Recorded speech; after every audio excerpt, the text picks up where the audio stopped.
Hey, this is Len. And this is Garrett. And Marcus. And we just saw the Microsoft E3 press conference. And we got some things to talk about it that was shown on it. Yeah, definitely some interesting stuff we saw. Yeah, bunch of game trailers, a bunch of new games, holy cow. Bunch of new games, some new features from the Xbox Live itself. Alright, starting out with, first on our list is Crimson Dragon. The game with no sound. Yeah. That's what it amounted to. Honestly, I think there's a few people that must have gotten fired. Honestly. Maybe the entire game was just designed with no sound. It could be It built for deaf people, now we know how they feel. Yeah. How would you implement binary into a video game? That'd be so much fun. It would be. A binary controller. That would be so cool. Gameplay-wise, though, Yeah, it looks okay. I want to see a little bit more on it before I'm really impressed with anything. True. Well, at first glance, I've always been a fan of Panzer Dragoon. So to see a game implement dragons like that, where you're riding dragons and fighting with them, that's exciting to me. I'm really excited for that. How to Train Your Crimson Dragon. Yes. What about Dead Rising 3? What did you think? So, I never really was that big on the first two Dead Risings, but this one does look nuts. Yeah, this one looks amazing. How many zombies you can get on screen it looks good. It doesn't look like there's really any frame rate issues with as many models are on on screen now. Completely open What world. do you think impressed you most about that reveal? I'm just a huge fan of the open world with, minimal loading screens. Yeah, the fact that they had mentioned the no loading whatsoever throughout the map, that's going to be fantastic. And it looks like a pretty big area as well. I like the level of zombies, like the Yeah, density of just enemies. Like he got up on this roof and looked out on this cityscape, and it was all these zombies just and I'm really excited. So many zombies that when he was driving the car, which, by the way, you can drive a car, the zombies actually started, clogging the tires, and he started slowing down, That was pretty cool. A sea That of was zombies. The one thing I didn't seem to really understand was the whole smart glass app, like how he called artillery in. Who's calling? Yeah. Who's he calling in the game to call in artillery? He's got buddies in the military. Did they mention if it were online? I don't remember. I don't think it was. It would make sense to be online. Now, the only... That's what they did with the last couple Dead Risings, is they made it co-op. But Yeah. Now, for the last couple Dead Risings, did the main campaign have, a ticking clock element to it? Yeah, it had 70. You started with 72 hours in the first game, and you were a journalist in them all. I'm kind of hoping that they don't do that here. I want as much time as I can have to just roam around in there. Well, see, I liked that aspect because it gave me incentive to play through the game multiple times. True, yeah. yeah, that and with Dead Rising 2 and the others that came out after it, it was like a new game plus where you had unlimited time to be able to go through the mall and stuff like that. Okay, cool. Yeah. Another game on our list. How about Witcher 3? What do you guys think? Yeah, Yeah, for sure. What does that mean? I might get it. We'll see. I can't wait to see where the story goes with it.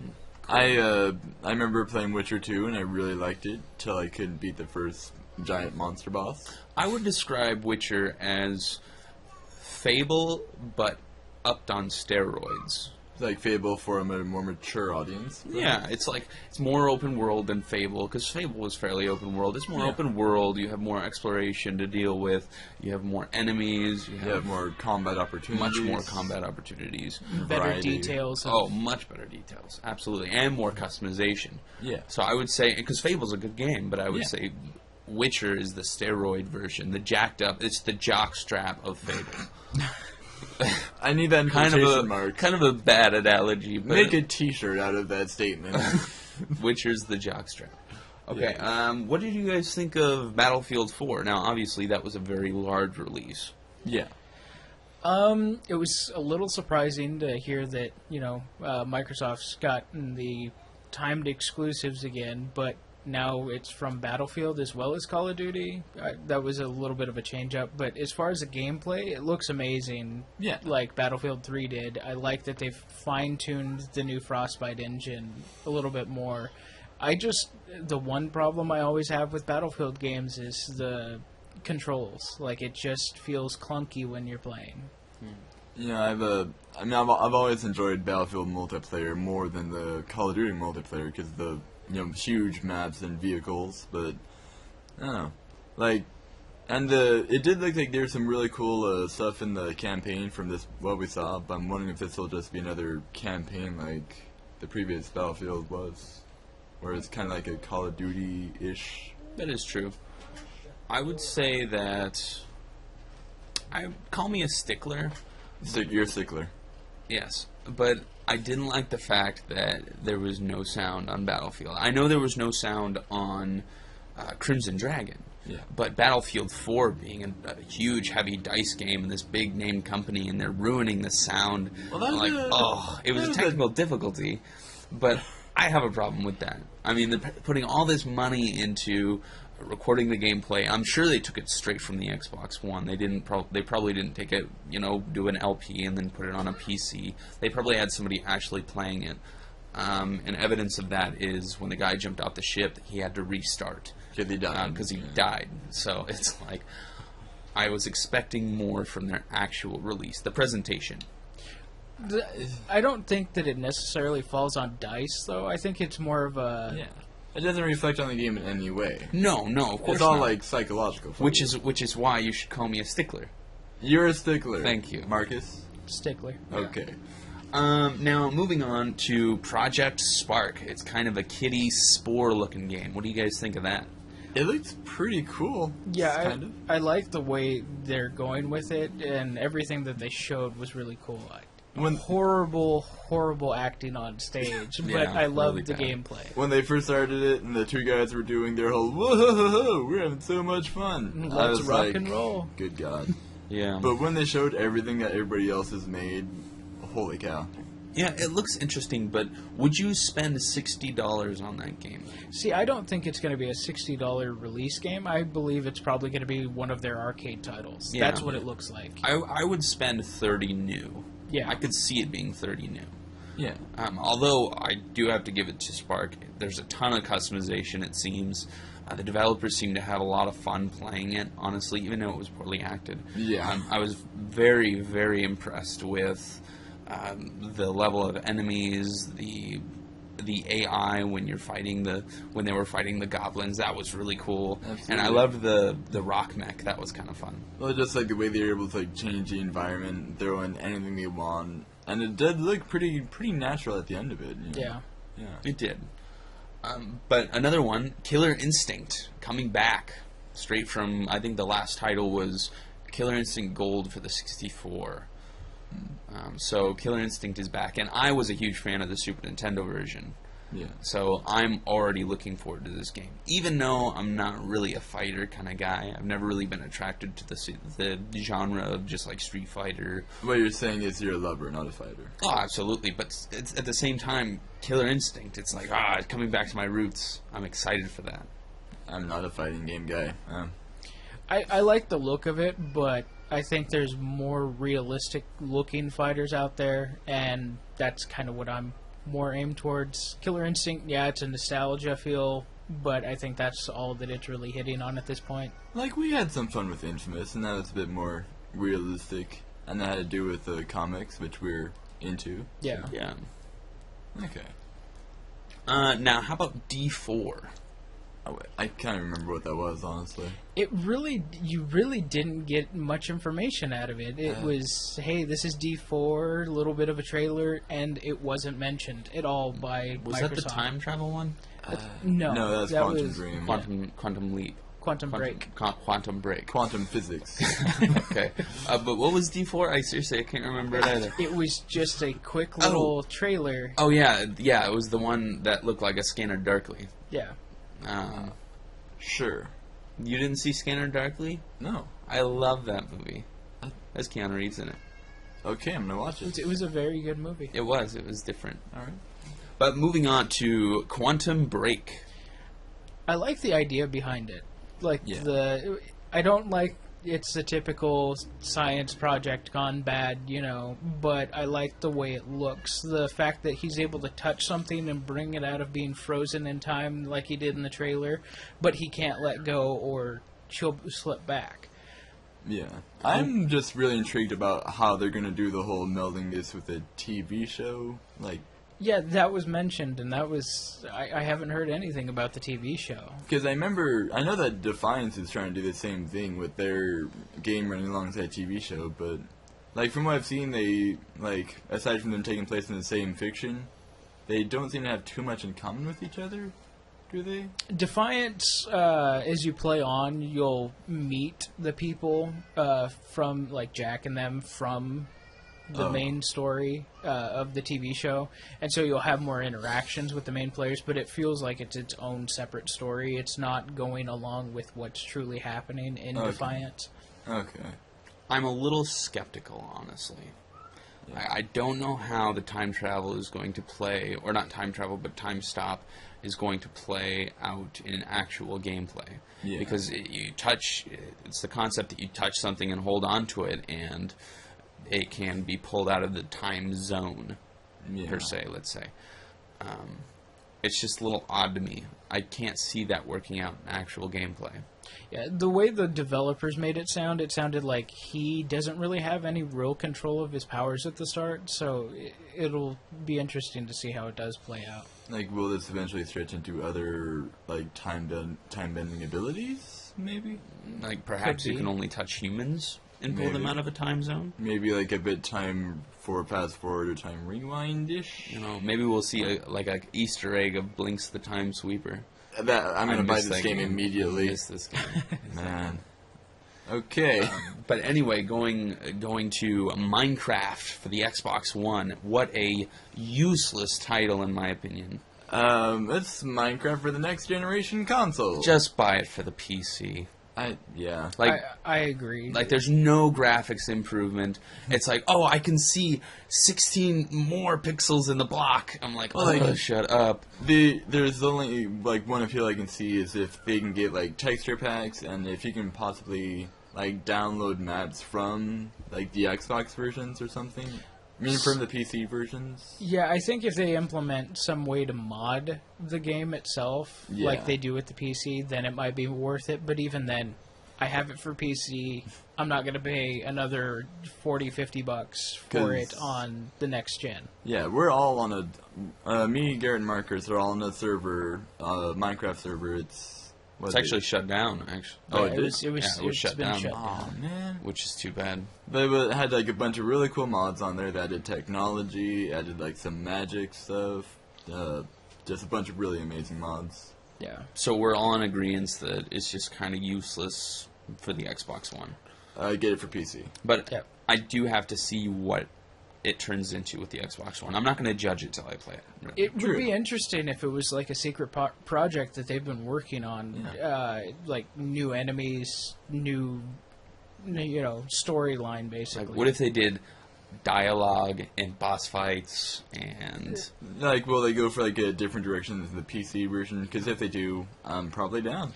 Yeah, if they make that kind of improvements, then it'll probably be worth it. But at this point in time, if it's just Minecraft PC. Yeah. Yeah. So moving to my favorite title that was released today, Forza 5. I'm livid at this title. I'm so excited about this game, just and mainly because of the multiplayer, but we'll talk about that a little bit later. But what do you guys think of Forza 5? Well, for me, it's just, I'm not a big racing fan guy. Like, the only racing franchise I care about is Burnout. But, yeah, from what I saw of the multiplayer stuff, from what they're doing with that, and the way they're, like, bringing in the character behaviors into the way the AI plays out, it looks pretty cool. Yeah, I haven't played any of the previous Forzas. I've always wanted to get into them, but I've never gotten into it. But this game is looking amazing. All the features that you've got, like Len said, with the AI and everything, I can't wait. Yeah, it looks spectacular. It really does. And I'm a little confused at the kind of cloud technology that they're doing with the multiplayer. Like, do you earn points when you're off of your Xbox and racing other people? That's what he had mentioned. Like, and my beef with this, I guess, is what if your AI crashes your car and lowers your gamer score? That would be terrible. That I would be so upset. I think it's going to be basically like you'll earn credits, but I don't think it'll actually affect your save itself other than you're earning credits. The one thing I have a problem with is how many credits are you earning? Is there a cap for you to, like, because I could just leave it offline for a month. And just farm credits. And just farm credits, basically. Yeah. I'd like to see them implement, like, you can make so much money offline, and then you're just helping the community at that point. What if this, like, eventually gets to the point where we don't even have to play our games anymore?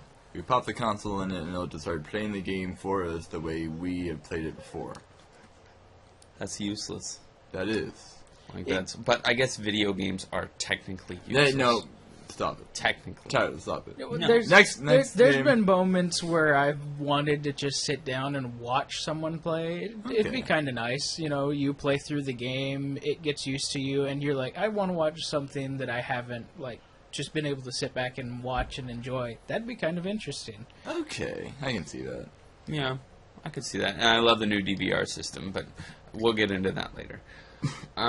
So how about Sunset Overdrive, a very wacky Insomniac game? I really can't wait to see that. I really want to play it. I love the way it's just crazy. Just the way it looked was fun. Yeah, it looks wacky, goofy, fun. Now, Len mentioned something while we were watching the press release of it reminded him of Jet Set Radio or Jet Grind Radio, and I completely agree with that. I mean, it's like the art style is a lot like Crazy Taxi for the Dreamcast, and I'm a big Crazy Taxi fan and Jet Grind Radio fan. I'm really excited to see what they do, and I was almost reminded of Jet Set Radio or Jet Grind Radio when the main character was surfing the billboards. I was like, yeah, it's just like all he needs is a can of spray paint. And it was just like he was kind of he like threw a soda and a gun, and he's like, I love that. It was so cool. Okay, you convinced me. I'm gonna grab this game. If it is, well, like I'm not gonna grab it, but I'm like way more excited just seeing the parallels between it and Jet Set Radio. Well, honestly, just the art style and it's like the lighting. The lighting director did a great job. It seems the art director seems to do a fantastic job, especially with this game, just like Jet Grind Radio. Yeah. I can't remember. Was Insomniac involved with Blinks? The Time Sweeper? I can't remember. Yeah, I'm not sure. Well, it seems like Insomniac was doing a lot of PS3 games before, right? That is true. Wasn't Blinks... Was that Xbox exclusive, or...? See, I think Blinks was the same company that did Psychonauts. Oh. I think. Well, no, Psychonauts is Double Fine, I think. Oh, then maybe not.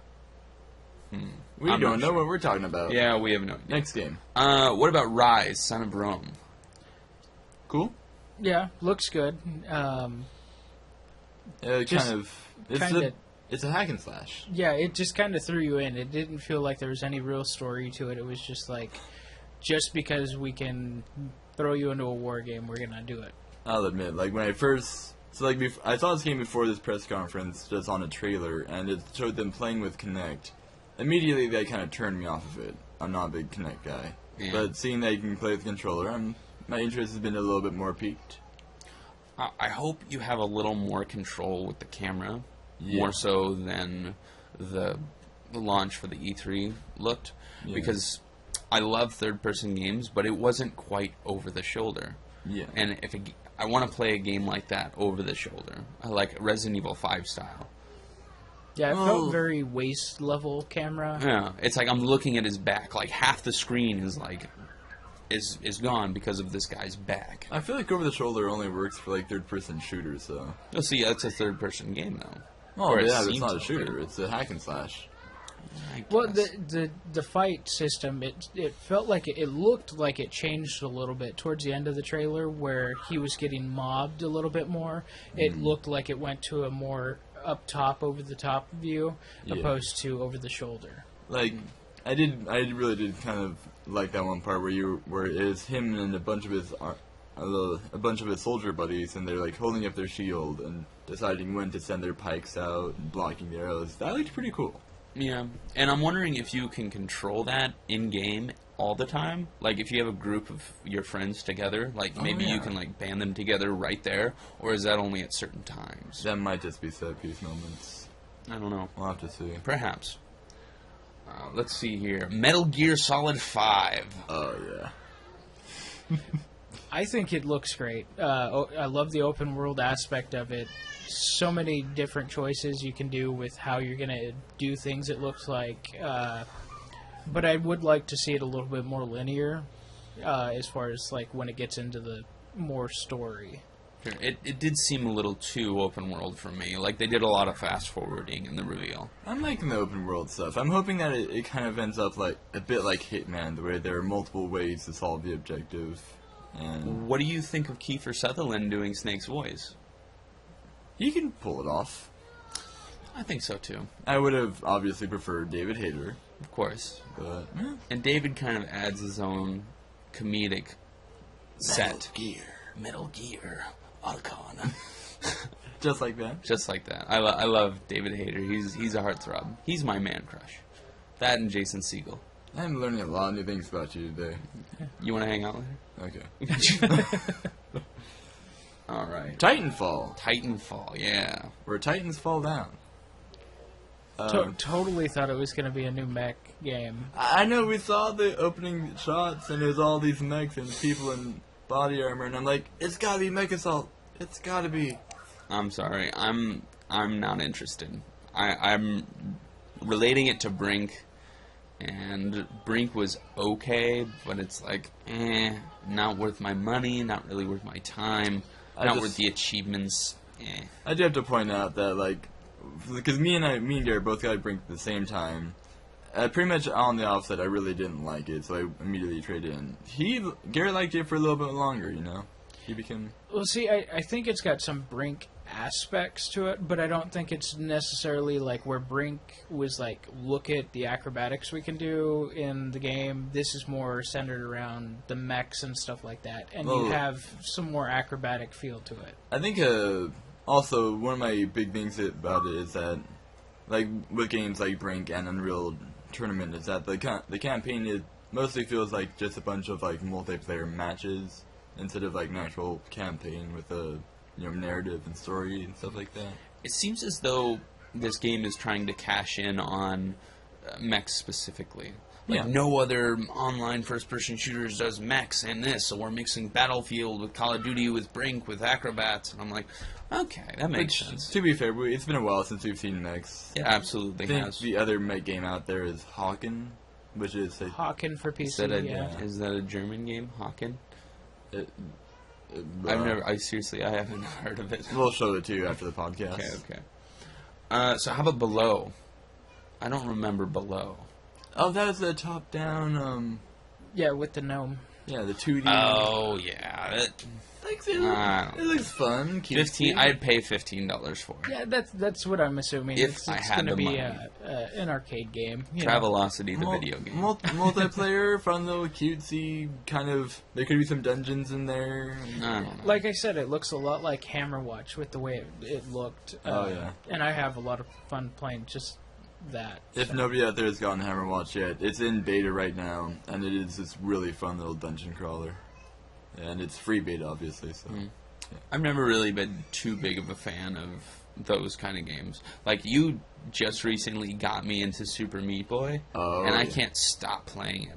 Well, it's a platformer. Like, it's too much fun. A brutally hard platformer. Too much fun. I love that game. I don't even know why I like that game. It's probably just been a long time since I played a game like that. Alright. So I'm not sure how much... I'm not sure how relevant this next thing is, because it only was like a trailer that it showed. Small trailer, but Halo! Yeah, the new Halo. And is this Halo 5? Yeah, is it Halo 5? Is it somewhere in between? We really don't know. See, and you would be the specialist, Marcus, on this, because I don't know nearly enough about Halo. And I don't think Len knows nearly enough about Halo to specifically judge this reveal alone. Well, looking at it, seeing the cracked visor and stuff on his helmet, it doesn't feel like it should be Halo 5, unless they're just kind of showing a trailer halfway through the game.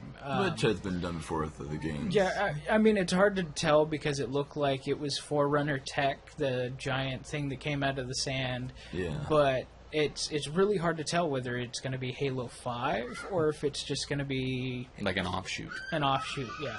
I kind of remember that, like, when they talked about the Halo TV show, Garrett and I were both kind of meh about it. Yeah. Marcus, you seem pretty excited. I like the lore and everything behind Halo, and I'd like to see them adapt it into a show. So to hear that Spielberg really liked the books and stuff like that, and that's what he really wants to follow, is kind of exciting because they really delved into like the Spartan project and everything that revolved around it. So Yeah, I think at the point. I think the thing is that like I'm not a huge fan of kind of the Forerunner stuff because I liked Halo 4 well enough, but like the story did kind of lose me when it got into the didact and with their librarian in there. yeah, the somewhere. librarian is his like wife or something like that, and she's been waiting for him or he's been waiting for her, something along that lines. And it felt like they just killed off the biggest villain right off the bat. So it felt a little like, now what's going to happen? I mean, I kind of do miss like I was a huge fan of the classic Halo trilogy 1 through 3 of the Human Covenant War and stopping the rings in the flood and.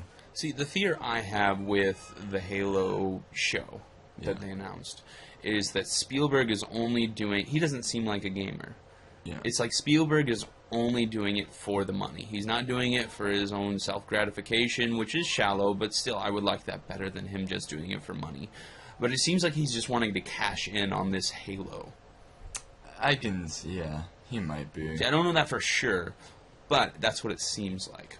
Yeah, it's really hard to tell. I mean, through the interviews and stuff that I've read online about Spielberg doing it, he sounds genuinely excited to do it and to be able to delve into all of what is Halo. But like you said, it could be just him trying to make money. Yeah. I honestly want to kick him off this project and get Peter Jackson back in here. Yeah, Peter would've- Jackson? Yeah. He was interested in it a while ago. Yeah, he was one of the first directors mentioned about doing a Halo movie. Yeah. I don't know if I'd like that. What? Peter Jackson on Halo. That'd be cool. He did an amazing job with Lord of the Rings. I'd really have to think about that. I think if you threw in J.J. Abrams and Michael Bay, they'd be perfect for a Halo movie. Explosions, lens flare everywhere, you know. Sure. Lens flare would work good, but lens flare works awesome in any sci-fi movie. So I guess for your Halo movie, you don't want any story at all. No, there'd be no story. It'd just be Chief running around shooting everything. Cortana. Yeah, just play the game. Now, which would you guys rather? Would you rather that they stay with doing the TV series, or would you rather that they would have just done like 2 or 3 movies? 2 or 3 movies. They would be a much bigger budget, much bigger explosions. And I would, take time out of my week to go see it several times. Yeah. Like, even if it were bad, just to analyze it. Yeah. Yeah, I think once we find out a little bit more as far as where the story's going with it, that would be my determining factor. Yeah. Is it going to be focused on the Spartans before? Is it focused on Chief? Is it gonna have the Forerunner stuff? Or I'm honestly, if it does focus on like the Covenant War, I'm totally on board. Yeah, I think if it goes with the books and the first trilogy, it's going to be great. Yeah. But I don't know how well it's going to hold up if it's, like you said, the Forerunner tech and stuff like that. It could fall apart. I did like Forward Unto Dawn. I did. I didn't actually see it. You didn't? Mm-mm. That's good. But moving on, World of Tanks. I love that it's free to play. Yeah, that's awesome. Straight out, free to play, mass multiplayer. Well, for Xbox Gold members, right? Yes, Okay. Xbox Gold members. And Yeah, how for- much is an Xbox Gold membership? Right now, it's $10 a month. You can get like a year for $60. Yeah. That's not bad. Yeah. I know my little brother just recently purchased it. And I'm cashing in on it, honestly. I like Xbox Live, and it's kind of weird because when the original Xbox came out, I loved it. I loved it way more so than the PS2. I love the games, I love the feel of the controller. That was kind of a revolutionary system. And then the PS3 and the 360 came out, and I immediately was attracted to the PS3 because it had so many spectacular exclusives. I mean, the Xbox 360 is a great system, but I personally prefer the PS3. It's just I like the free online, and it's just like I'm not going to get into any debates, but it's very convenient to have free online. I don't think anyone can argue that. Yeah. I love the exclusives for it. I love the multiplayer for it. Everybody complains about how the online's laggy and jumpy. I disagree. I've never had that problem, except for the hack for about 2.5 months a couple summers ago. It only does offline. It only does nothing. But now it seems I'm revolving toward the 360 again, or not the 360, but the Xbox One. So I think Sony's really going to have to step their game up when it comes to the Xbox and Sony rivalry, the Xbox and PS3 rivalry. I became very excited for the PS4 based on what they showed at their developer conference, though. So we'll just have to see what they have for us later today.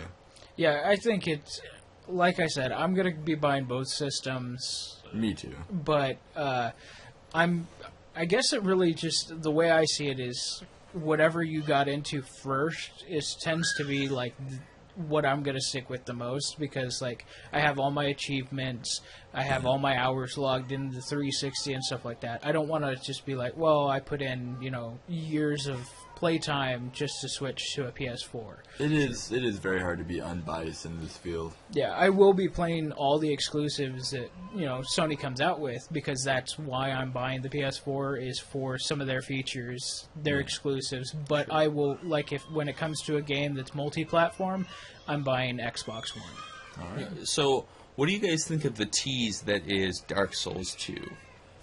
That was kind of that's kind of an unfair tease, because there is so much information released about that game online, and they've talked about it a lot online. But for this E3, they just had a bit of a tease that showed little snippets of gameplay throughout.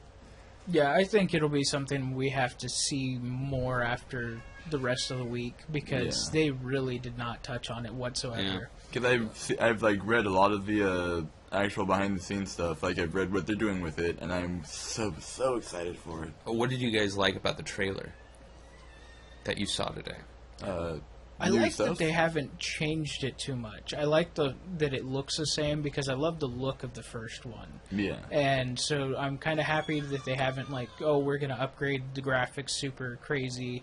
No, they just kind of left it alone, knowing that people love the game as it is right now. From what I've read, it looks like they're going to try to make it more accessible to people that weren't as big of a fan of the first one. Make it so more people can enjoy it, but also try to keep that, really insanely hard difficulty in there. Which is so much fun. Oh, yeah. Yeah, I'm with you guys on this one. It's just I was looking at the graphics specifically, and I was like, wow, nothing's really changed.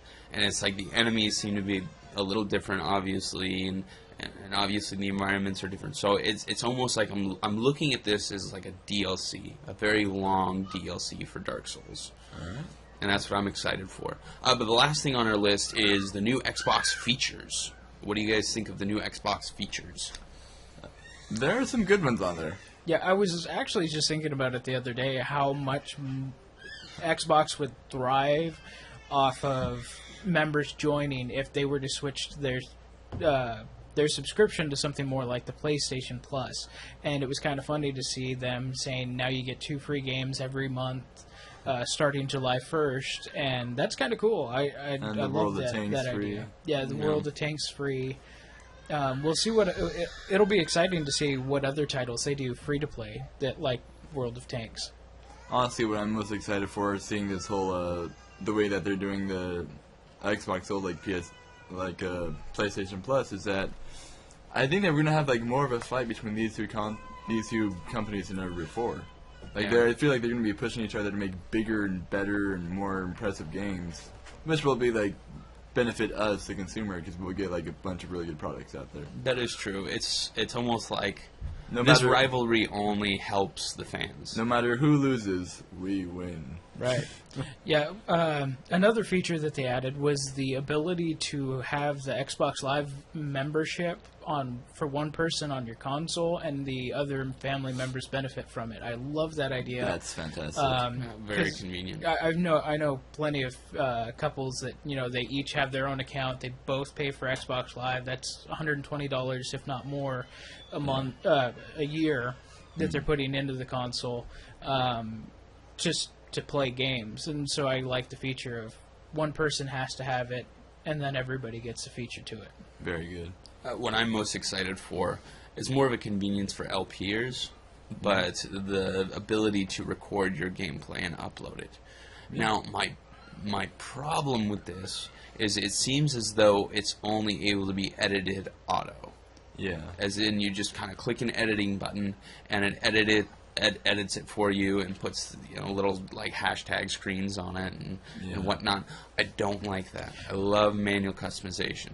Well, see, they had mentioned that there's going to be a lot of customization of the editing. I think what they did as far as the review, like the preview for it, was just, hey, this is what it's capable of, just like that quick. I mean, they did it in, 30 seconds? Sure.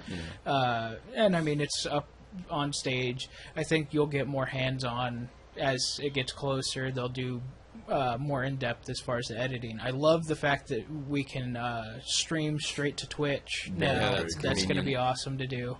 But think of how many people are going to be uploading onto Twitch and stuff like that now. It's going to be a lot of fun to see everybody's different styles. I also love that it did show the actual chat screen on Twitch as well.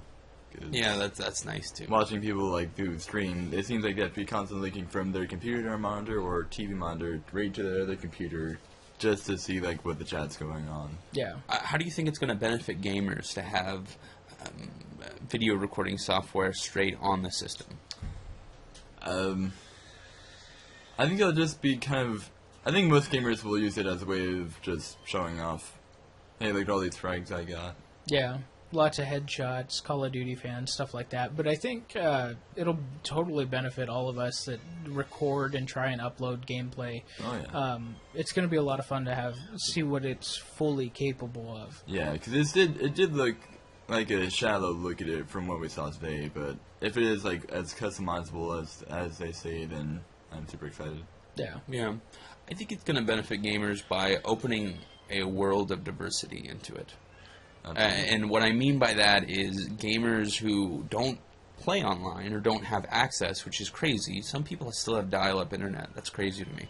Yeah. But some people who don't really have access to online gaming, which is a smaller number now, will be able to go online, at the library or at their friend's house and kind of have a gaming community or a friendship community without having online play. Some gamer bystander can watch some LP or online and he can be connected to him and chat with him. It'll be much easier to connect with people because obviously I personally think that LPers are going to start weaning down and you see LPers with 1 million views or 500,000 views. I think it's going to begin to 10,000 views, 5,000 views each video. Yeah. And that's because so many people are going to start cashing in on it or trying to cash in on it. So I think it's going to develop the gaming community much more. Yeah. Yeah, I think there's going to be a wider spectrum of games that we'll see online. A lot of times you'll look up a game that you're wanting to check out and nobody's played it or uploaded any plays of it. And I think that's about to completely change with that. Oh, yeah. So, as of this point, what system are you leaning toward? Are you guys leaning more toward the PS4, or are you guys leaning more toward the Xbox One? Wii U. Very, very crazy, Len. Thank you. Nintendo with their non-existent conference this year. Yeah. Exactly. Sorry, Nintendo. No, I'm still leaning towards the PS4. Because like I said, from what I've heard in their developer conference, earlier this year, it seems like they have some really cool stuff set up, and I'm hoping that they, really successfully advertise it today. We'll see. Xbox TV. No, that actually wasn't mentioned today. That was kind of nice. I'm so glad. I'm right now. I'm going to be leaning towards the Xbox, but that's right now just because I'm a 360 main owner. That's my main console. Yeah. But I can't wait to see what Sony's got to unveil later tonight. Oh yeah. The Xbox does look amazing right now. My worry for Sony is they're just going to botch this conference, because most conferences they do at E3 are pretty disappointing. Yeah. Or at least I've been disappointed at most of their conferences. You and your high standards. I'm a stickler. I have high standards. Even though I'm a huge Sony fanboy, their press conferences disappoint me. Honestly, last year's E3 just disappointed me overall. Xbox and Sony, it just kind of was like... Yeah. Yeah, that whole... I think just starting with the Xbox One, I think this E3 will be an E3 to remember. Well, Absolutely. it's the beginning of a new generation. That's what honestly what I'm most excited about. Because I got into gaming probably, actually paying attention to gaming probably 5 or 6 years ago. So I really wasn't there for when the 360 came out. Mm-hmm. I wasn't there to see how they really developed between the 360 and the PS3. So being there to witness it, from its infancy through its developing stages, it's going to be fantastic.